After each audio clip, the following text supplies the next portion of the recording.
Bonjour à tous, alors je voulais parler de la Trinité, en m'appuyant sur la Bible bien sûr. Euh, alors il y a dans Genèse chapitre 1 versets 26 et 27, puis Dieu dit, faisons l'homme à notre image, selon notre ressemblance, et qu'il domine sur les poissons de la mer, sur les oiseaux du ciel, sur le bétail, sur toute la terre et sur tous les reptiles qui rampent sur la terre. Dieu créa l'homme à son image, il le créa à l'image de Dieu, il créa l'homme et la femme. Donc là, c'est très clair. Faisons l'homme. Le faisons, c'est le Père, le Fils et le Saint-Esprit. C'est le Dieu trinitaire qui a fait l'homme, à notre image, donc à l'image du Père, du Fils et du Saint-Esprit, selon notre ressemblance, donc selon la ressemblance du Père, du Fils et du Saint-Esprit. La création de l'homme, et même de toute la création, est une œuvre trinitaire. Voilà. Et aussi dans Genèse chapitre 3, versets 21-22, l'Éternel Dieu fit à Adam et à sa femme des habits de peau, et il les en revêtit. L'Éternel Dieu dit, voici l'homme est devenu comme l'un de nous, pour la connaissance du bien et du mal. Empêchons-le maintenant d'avancer sa main, de prendre de l'arbre de vie, d'en manger et de vivre éternellement. Voilà, donc c'est clair, voici l'homme est devenu comme l'un de nous. L'un de nous, c'est qui? C'est le Dieu Trinitaire. Et le Dieu Trinitaire est aussi vraiment manifesté dans le Nouveau Testament, notamment dans Matthieu chapitre 3, versets 15 à 17. Jésus lui répondit, laisse faire maintenant, car il est convenable que nous accomplissions ainsi tout ce qui est juste. Et Jean ne lui résista plus.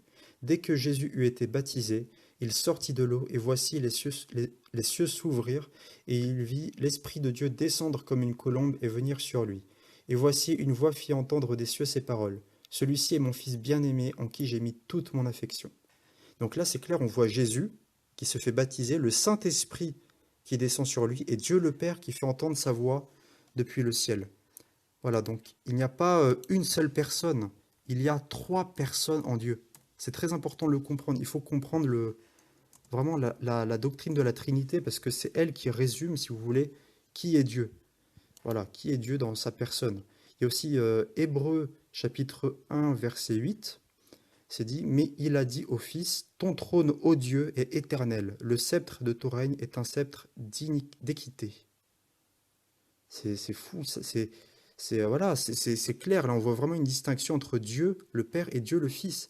Mais il dit, mais il a dit au Fils, ton trône, ô Dieu, est éternel.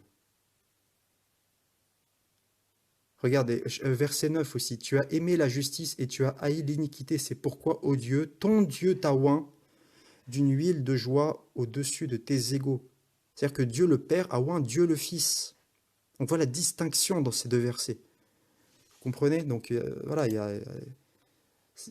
n'y a pas une seule personne en Dieu, il y en a trois. Jean chapitre 14, verset 26, mais le consolateur, l'Esprit Saint, que le Père enverra en mon nom, vous enseignera toutes choses et vous rappellera tout ce que je vous ai dit.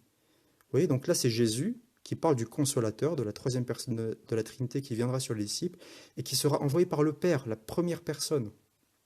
Vous comprenez, donc il y a trois personnes en Dieu. Et la Bible en parle dans l'Ancien et dans le Nouveau Testament.